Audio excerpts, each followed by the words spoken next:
Hi అందరికీ నమస్తే, నేను మీ లావణ్య. వెల్కమ్ టు మన 9 టీవీ.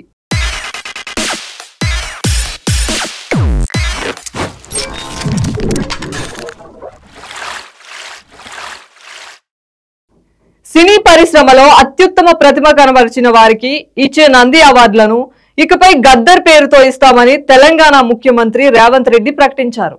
ఏటా గద్దర్ జయంతి అయిన జనవరి 31న ఈ అవార్డులను ఇస్తామని తెలిపారు. రాష్ట్ర విభజన తర్వాత నుంచి 10 ఏళ్లుగా ఈ అవార్డులు ఇవ్వడం లేదు. సినీ ప్రముఖులు ఎంతో కాలంగా ఈ అవార్డులను ఇవ్వాలని కోరుతున్నారు.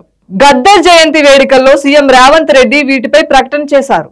సినీ పరిశ్రమకు నంది అవార్డుల పేరుతో ఇచ్చే పురస్కారాలను ఇకపై గద్దర్ అన్న అవార్డుల పేరుతో ఇస్తామని ముఖ్యమంత్రి యనుమల రేవంత్ రెడ్డి ప్రకటించారు. 10 ఏళ్లుగా పెండింగ్ లో ఉన్న నంది అవార్డులను వచ్చే ఏడాది నుంచి ఇస్తామని సీఎం చెప్పారు. ఏటా గద్దర్ జయంతి అయిన జనవరి 31న ఈ పురస్కారాలు అందజేస్తామని గద్దర్ అభిమానుల కరతాళ ధ్వనుల మధ్య ప్రకటించారు. ఇకపై తెలంగాణ రాష్ట్రంలో కవులకు, కళాకారులకు, సినీ ప్రముఖులకు రాష్ట్ర ప్రభుత్వం అధికారికంగా ఇచ్చుకునే అవార్డులను గద్దర్ అవార్డులు అని పేరు పెట్టి గద్దర్ అన్నను గౌరవించుకుందాం.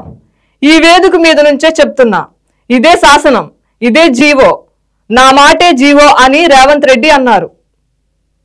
ఆంధ్రప్రదేశ్ రాష్ట్ర విభజన తర్వాత నుంచి 10 ఏళ్లుగా ఈ అవార్డులు ఇవ్వడం లేదు. పెండింగ్ లో ఉన్న ఈ అవార్డులను ఇవ్వాలని సినీ ప్రముఖులు ఎంతో కాలంగా కోరుతున్నారు. హైదరాబాద్ రవీంద్ర భారతిలో గద్దర్ జయంతి వేడుకలు నిర్వహించారు.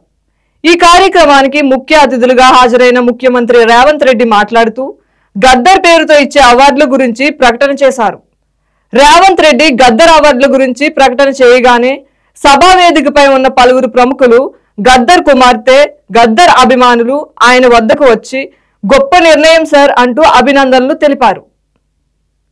అనంతరం ప్రసంగం కొనసాగించిన రేవంత్ రెడ్డి, మా Telangana legend, brand ambassador Gaddar పేరు మీద ఎవరికి పురస్కారం వచ్చినా మీకు ఒక గొప్ప అవకాశం, అందువల్ల ఈ నిర్ణయాన్ని మనస్ఫూర్తిగా ఆమోదం తెలపండి అని సినీ కళాకారులకు విజ్ఞప్తి చేశారు. ఈ రకంగా గద్దర్ను తరాలుగా గుర్తించుకునే అవకాశం కలుగుతుందని సీఎం రేవంత్ రెడ్డి చెప్పారు. గద్దర్ జయంతి వర్ధంతులకు తెలంగాణ ప్రభుత్వం అధికారికంగా నిర్వహించాలని నిర్ణయం తీసుకొని జీవో జారీ చేసిన విషయాన్ని ఆయన గుర్తు చేశారు.